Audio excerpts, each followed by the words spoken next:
Hello everybody, my name is Ray. Welcome to the Evangelical Dark Web. Today we'll be diving into a story that I am late to the party on, but do not worry, I will actually not only top what the other reporting has shown thus far, but we're going to get a deep dive into the Methodist Church and how they are going full branch Covidian.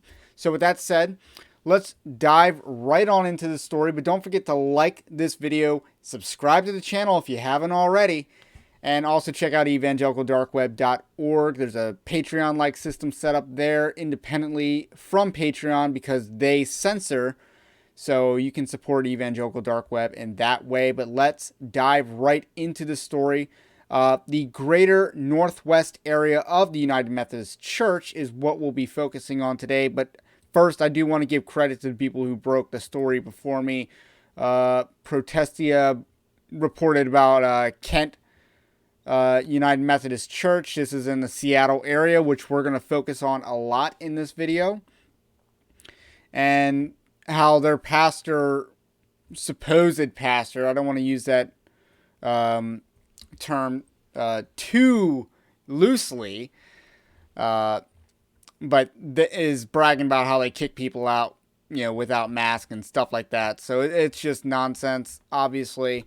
So they're full branch Covidian. Reformation Charlotte also broke the story before me as well on Kent Methodist Church or United Methodist Church. However, there's a lot more Methodist churches in this area doing the same thing because they're all getting guidance from the same places. So this is Kent.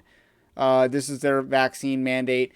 And what's really important to point out is they're going by the guidance from their higher ups. The United Methodist Church is a denomination in a more traditional sense where they do have a denominational hierarchy. Now, one thing to note about the denominational hierarchy is that it has no real authority on issues that matter. For instance, how churches deal with homosexuality. The doctrine of the United Methodist Church is not weak on this issue. However, their enforcement is abysmal at best. So that type of thing, and you can see on a lot of these branch Covidian church websites, they are very pro-homosexuality, and they say so on their websites. So apparently King County has some sort of vaccination passport system that they're enacting. However, it is important to note that churches are exempt. Churches are not mandated to follow these vaccination requirements. However, it is more important to note that the United Methodist Church is sprinting to enact a vaccine medical apartheid in their congregations. That's the important thing to note. They are not doing it because they have to. They are doing it because they want to. And that is the theme of this video. It's not because they have to, it's because they wanted to. And I think we need to keep this in mind with how we address the church's response, any church's response to the government's mandates and to without mandates either.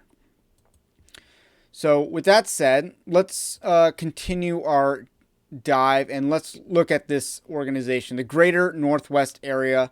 And again, this is just a treasure trove of branch Covidianism. Can we safely celebrate the winter holidays in person this year? On Sunday, and this I guess was written on October 13th. On Sunday, Dr. Anthony Fauci cautioned against a premature declaration of victory against COVID-19, even as he shared that the vaccinated Americans should feel reasonably safe in the upcoming holidays. So obviously they don't want to declare victory. They don't want to move on from this. So that's the important thing to realize. They don't want to move on. They live for this. These Methodists, these branch Covidians are not afraid of coronavirus. They're not afraid of coronavirus, and I would argue they never were. They never were. That's why they don't care about the data. That's why they don't care about the hypocrisy of elected officials or unelected officials. They don't care about the hypocrisy. They don't care about the data because they're not actually afraid. They're self-righteous. They are self-righteous about this. They're not afraid of the virus. They're self-righteous about telling you how to live about the virus. And they always have been. We need to get that into our heads. And one of the interesting tidbits about the greater Northwest region is how they say that even pastors have to get tested or show proof of vaccine and tests in order to preach without a mask. So they don't want to end this at all. So the greater Northwest includes Oregon, Idaho, the Pacific Northwest, basically, and also Alaska, so we can't forget about them. And again, Kent is not the only church mandating vaccines. They're not the only one doing that. They're not the only ones instituting a medical apartheid, COVID Nazi, show me your papers type of church. They're not the only ones doing it. So I'm going to show you another church doing it. This is Puyallup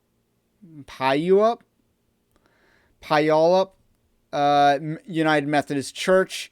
They have a reopening plan, and look how preposterous this reopening plan is. So apparently they have this chart here, and I popped it up for you. Severe risk, no in-person worship, no Sunday school, blah, blah, blah, building closed. Very high, which apparently we're in now, is worship under 50 people. So they'll kick people out. And guess what? At this church, not only do you have to show your papers, or maybe this one doesn't do the vaccine requirement, but you have to register for the government contact tracing list, which again is highly unbiblical, highly naive. And of course, at all these levels, except for the green, I think green, you don't have to wear a mask, but it doesn't say.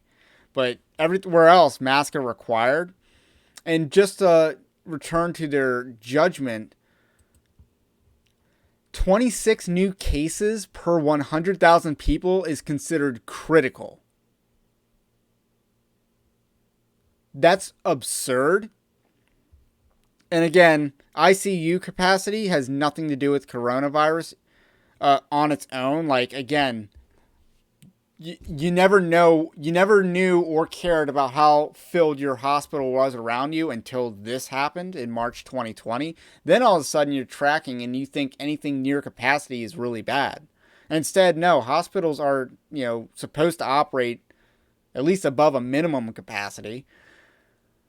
And look, 63% of cases have at least one dose of vaccinated, which is actually more honest data than we're used to, actually. Because usually they don't count people who are not fully vaccinated as vaccinated, even though from a COVID death standpoint, they are vaccinated. So that's another thing that's important to notice. We're going to talk about Seattle, First United Methodist Church of Seattle, because again, this is the Seattle area, and they have proof of vaccination required for in-person worship or online, or not online. So they require proof of vaccination for all individuals 12 or older attending worship service in person beginning October 31st, 2021. This includes CDC vaccination card, blah, blah, blah, and they have a QR code and where can you get vaccinated. They even tell you that one. We are painfully cognizant that such requirement press upon our commitment to radical hospitality. Oh, wow. They have a rationale for this. In keeping with recent guidance from our bishop that directs all... See, again, hierarchy here. It doesn't matter about homosexuality or marriage or anything like that, but on this, hierarchy all of a sudden seems to matter for the United Methodist Church. So they still require masks. They require vaccination or a negative test. And again, none of that is biblical. None of that is biblical. So it just goes on and on. We got one more. We got one more church to show you, and this is Queen Anne United Methodist Church. So again, Sunday mornings, 10 a.m. in person and on Zoom. Due to COVID, masks are required. On October 25th, so 5 days or 6 days earlier, all people in the building must be vaccinated if of age or must provide negative tests taken within the previous 72 hours. And it's important to note that they don't require kids to get vaccinated because not all kids are eligible, but I believe that proof of negative test also applies to children. From what I've read about this site, on this site and on some of the others, children are also required to show negative test. And again, that's not exactly the freest thing in the world, especially if you want to do it expedited. So, oh, look, we are male, female, non-binary. Again. Is this shocking? Is this shocking to you that this denomination, this woke Methodist denomination, is also full branch Covidianism? Is this a shock? And the answer should be no, because they rejected the Bible a long time ago. And when you reject the Bible a long time ago, this is where you end up. You end up going full branch Covidian. So I realize that this is a United Methodist Church. They might as well be Catholic or Episcopalian at this point. They're that bad. And you're right. You are absolutely right. But there are some fine points we can make from this. Again, let me repeat the main point that I wanted to hammer home in this episode is that people are not afraid of COVID. They are self-righteous about COVID. And they always have been. They always have been. That's how you explain their irrational, dogmatic devotion. That's how you explain that. Self-righteousness, not fear. Another point to bring home is that religious institutions in America could have been very useful in fighting this from the very beginning, but obviously they failed in this regard, and that's why we're at where we're at today.